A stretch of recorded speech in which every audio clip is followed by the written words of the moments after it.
Question है उस AP का 31वां पद ज्ञात कीजिए जिसका 11वां पद 38 है और 16वां पद 73 है। चलिए मेरे भाई जल्दी से पहले इसको हल करते हैं। देखिए मेरे भाई यहाँ पर 11वां पद कितना है 38, कहने का मतलब A11 इक्वल में हमारा है 38, ठीक है। तो हम A11 को कितना लिखते हैं A प्लस 10D लिखते हैं, बराबर में कितना होगा 38। इसको समीकरण A मानिएगा। है कैसे हो रहा है, जैसे देखिए A 7वां पद रहेगा तो हम इसको ऐसे लिख सकते हैं A प्लस 6D, A 5वां पद रहेगा तो इसको ऐसे लिख सकते हैं A प्लस 4D, ऐसे हम लिखते हैं, ठीक है।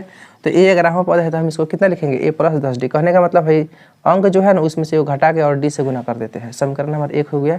फिर कितना कह रहा है देखिए 16वां पद 73 है, यानी कि कहने का मतलब A 16 बराबर हमारा कितना है 73। तो बताइए तो इसको कितना लिख सकते हैं, तो कहिएगा A प्लस 15D इक्वल में हमारा 73 है। समीकरण 2 मान लीजिए। अब लिखिए समीकरण 1 और 2 से, समीकरण 1 और 2 से। समीकरण 1 कितना है A प्लस 10D इक्वल में हमारा कितना है 38, और समीकरण 2 कितना है A प्लस 15D इक्वल में कितना है 73, ठीक है। यहाँ पर देखिए घटाने पर लिखेंगे, क्यों, क्योंकि कोई भी कटने वाला नहीं है तो घटाने पर लिखते हैं। जब कटने वाला नहीं होता है तो मेरे भाई क्या करते हैं घटाने पर लिखते हैं। और घटाने पर कहने का मतलब जो है चिन्ह बदल जाता है, यानी कि इधर प्लस है कुछ नहीं तो प्लस है तो माइनस होगा, प्लस है तो माइनस होगा, प्लस है तो माइनस होगा, ये कट जाएगा।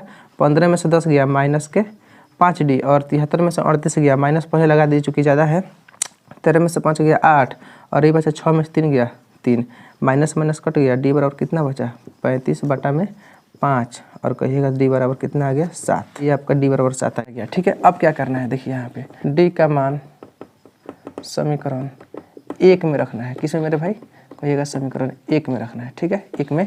तो समीकरण 1 कितना है देखिए ना, इधर यहाँ पे है A प्लस 10D इक्वल में हमारा कितना है, कहिएगा 38। तो A प्लस 10, D का मान हमारे यहाँ पे कितना है, कहिएगा 7 इक्वल हमारा कितना है 38। तो A प्लस 10 70 है, 70 इक्वल में हमारा है 38, और A बराबर क्या होगा, तो कहिएगा 38 के और माइनस उधर से आकर 70 हो जाएगा। तो A बराबर कितना आएगा मेरे भाई, 10 में से 8 गया 2, और 6 में से 3 गया 3, माइनस 32।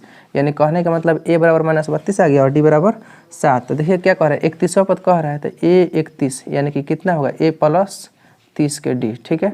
तो A हमारा आया है माइनस 32 और प्लस के 30 और गुना में D हमारा कितना यहाँ पे है, कहिएगा 7। तो माइनस 32 और प्लस 7 का सीधे हमारा 210 हो जाएगा, और घटाइए 10 में से 2 गया 8 और 7 1, यानी कहने का मतलब A 31वां पद कह रहे 31वां पद ज्ञात कीजिए। तो 31वां पद कितना आ गया 178, और यहीं आपका क्या हो गया आंसर, ठीक है। तो मैं उम्मीद करता हूँ यह क्वेश्चन आप लोगों को बहुत ही आसान तरीके से समझ में आ गया होगा। अगर समझ में नहीं आ रहा होगा तो वीडियो को दोबारा देख लीजिएगा, ठीक है। फिर से अगले वीडियो मिलते हैं, बाय दोस्तों।